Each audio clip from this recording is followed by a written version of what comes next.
ซ้ำ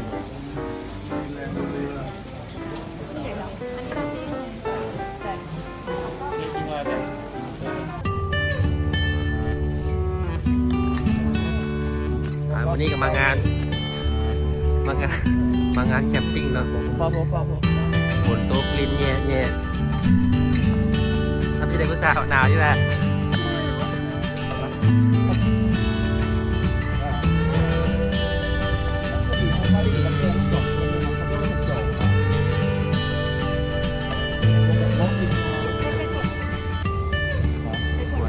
ขวดETK ครั้งแน่เนาะแล้วเขาขวดไทย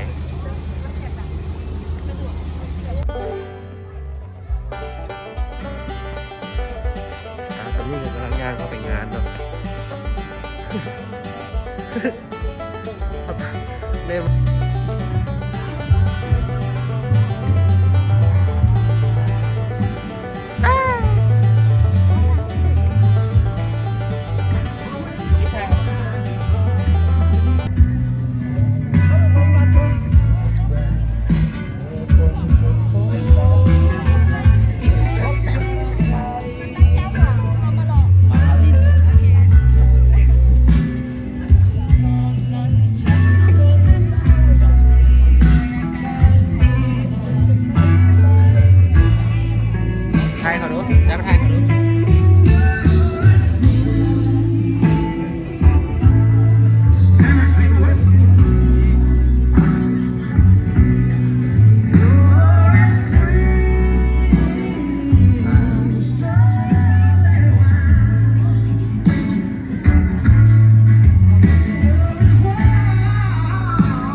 กำลังวนพอดีไปเข้าไปได้เลย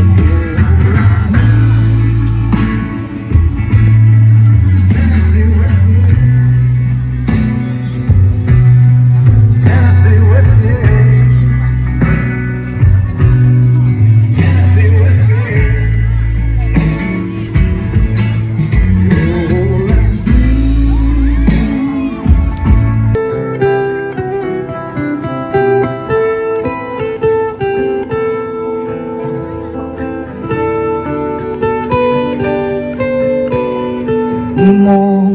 ผ่านความทุกข์ยุ่นทักความฝันวันนี้คือวันสำคัญ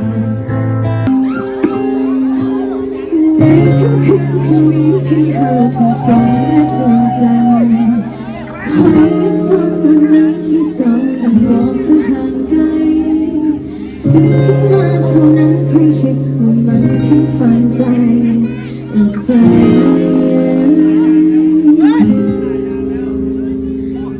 ตื่นขึ้นมาจากฝันว่ามีเจ้านั้นเคียงข้างกายหลับตามองข้างใจก็เห็นแต่เจ้าอยู่เต็มหัวใจเคยบอกว่าเจ้าต้องไปมันถึงเวลาเจ้าก็ต้องไปจะดึงจะหลับจะไว้เท่าใจคงเหลือแต่น้ำตา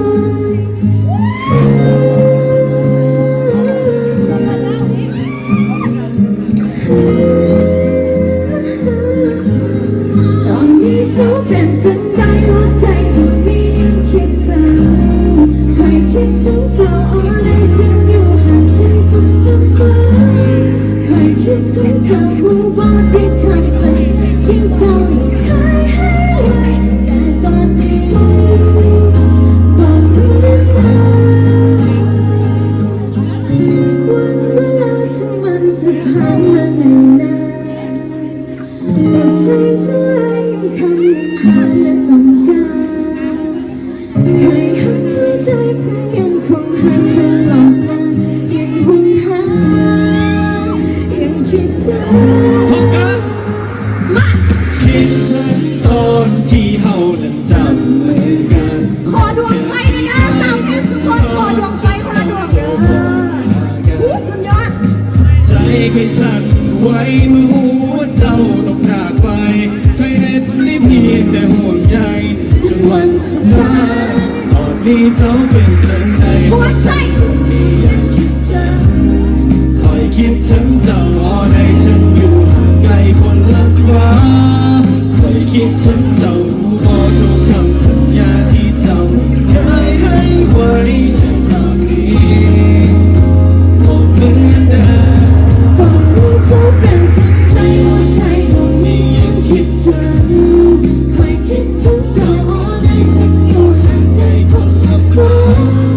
คอยคิดถึงเจ้าหูขอทุกคำสัญญาที่เจ้าเคยให้ไว้แต่ตอนนี้บอกเธอ มามา คิดถึง คอยคิดถึงเจ้าอ่อนให้ฉันอยู่ห่างไกลคนละฟ้าคอยคิดถึงเจ้าหูบอกทุกคำสัญญาที่เจ้า เจ้า เคยให้ไว้แต่ตอนนี้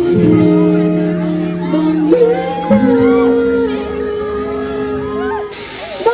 จะดีจะมองความเจ้านั้นเดินจากไปจนน้ำตาบอกให้เห็นน้ำตาจะอยากที่มันจะลิ้นไหลแม้ในใจ